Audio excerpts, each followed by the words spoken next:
নৱম শ্ৰেণীৰ ছাত্ৰ ছাত্ৰীসকল আজি তোমালোকক মই ইংৰাজী গ্ৰামাৰ ক্লাছ এটা কৰিবলৈ লৈছোঁ। আজি গ্ৰামাৰ হ'ল তোমালোকৰ নেৰেশ্যন।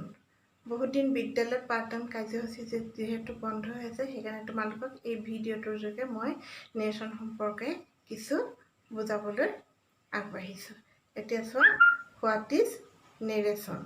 নেৰেশ্যনটো আমি অসমীয়াত কওঁ উক্তিৰ পৰিৱৰ্তন।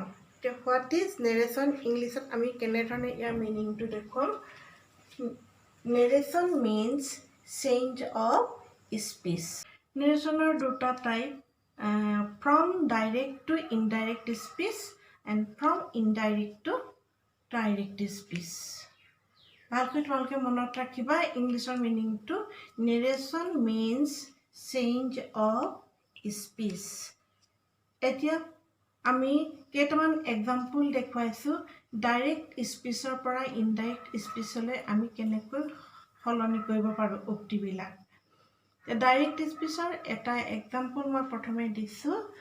দি teacher says I am well today. ইনডাইৰেক্টলৈ নিওঁতে আমি কি লিখিছোঁ? The teacher says that he is well today. এতিয়া আমি প্ৰথমে কি কি সাল সলনি কৰিছোঁ মন কৰিবা। ছেইজটো হ'ল ৰিপৰ্টিং ভাৰ্ব, দি টিচাৰ ছাবজেক্ট, আৰু ইনভাৰ্টেড কমাৰ ভিতৰত থকা চেণ্টেন্সটো হ'ল ৰিপৰ্টেড স্পীচ। এতিয়া আমাৰ ৰিপৰ্টিং ভাৰ্বটো যিহেতু প্ৰেজেণ্ট টেন্সত আছে, আৰু সেই প্ৰেজেণ্ট টেন্সৰ ভাৰ্বত আমি ৰিপৰ্টেড স্পীচৰ ভাৰ্বৰ কোনো সাল সলনি নহয়, কেৱল মাত্ৰ প্ৰনাউন আইটোহে আমি চেঞ্জ কৰিলোঁ। এতিয়া মই তলত লিখি দিছোঁ। In the first example the teacher subject says reporting verb and I am well today. এইটো হ'ল reported speech. Here reporting verb says is in present tense, so the verb form of reported speech is not changed. Only pronoun I is changed. That connective is used in indirect speech.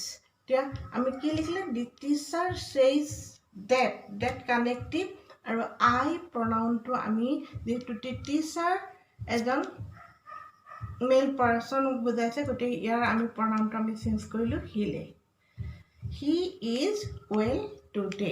ইয়াত ভাৰ্বটো দি teacher থকাৰ কাৰণে আমি ইয়াত আই ঠাইত যিহেতু M হয়, গতিকে সি লিখাৰ কাৰণে আমি তাৰপিছত আমি ইজ ভাৰ্ব প্ৰেজেণ্ট টেন্সৰ বহালোঁ, পিছৰখিনি একেই থাকিলে।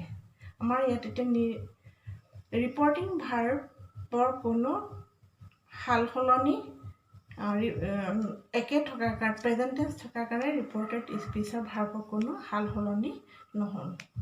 এতিয়া ছেকেণ্ড এক্সাম্পলটোত আমি কি দিছোঁ? হি said to me please give me a book. এই চেণ্টেন্সটোত আমি এতিয়া পাষ্ট টেন্সত লিখিলোঁ ৰিপৰ্টিং ভাৰ্বটো, আৰু ইনভাৰ্টেড কমাৰ ভিতৰত যিটো ৰিপৰ্টেড স্পীচ আছে সেইটো আমি কি লিখিছোঁ? এটা ইম্পাৰেটিভ চেণ্টেন্স লিখিছোঁ।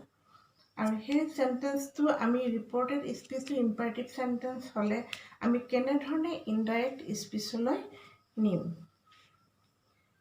এতিয়া ইয়াত বহুতখিনি আমি ৰুল আমি পাওঁ। সেই ৰুলকেইটা আমি বিভিন্ন টেন্সত আমি বেলেগ বেলেগ ধৰণে কৰিব লাগিব।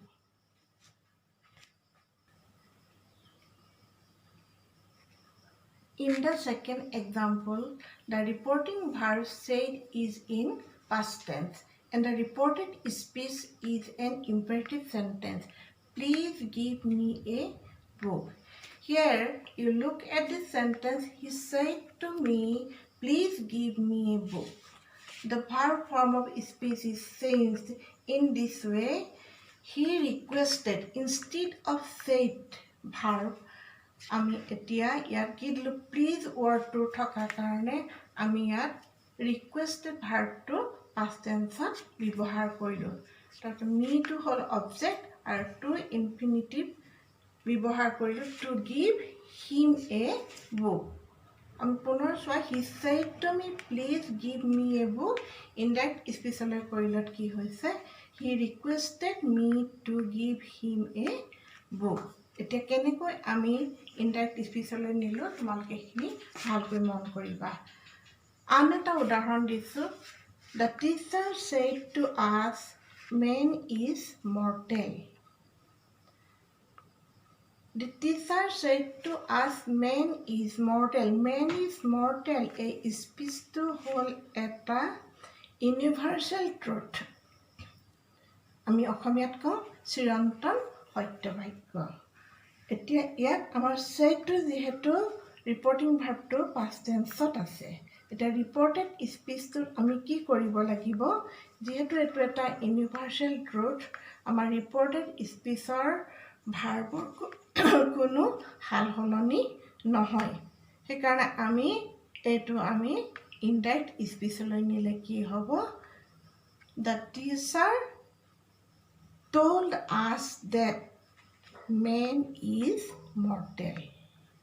The teacher said to সলনি আমি told বুলিও লিখিব পাৰোঁ The teacher said to us সলনি আমি teacher told us that connective লগাব লাগিব তাৰপিছত আমি man is mortal এই ইউনিভাৰ্চেল এই স্পীচটো আমি একে ৰাখিম এতিয়া যেহেতু আমি কি কাৰণে হ'ম এটা ৰিপৰ্টেড স্পীচটো এটা universal truth. The verb form of reported speech is not changed in indirect speech, though said is past tense.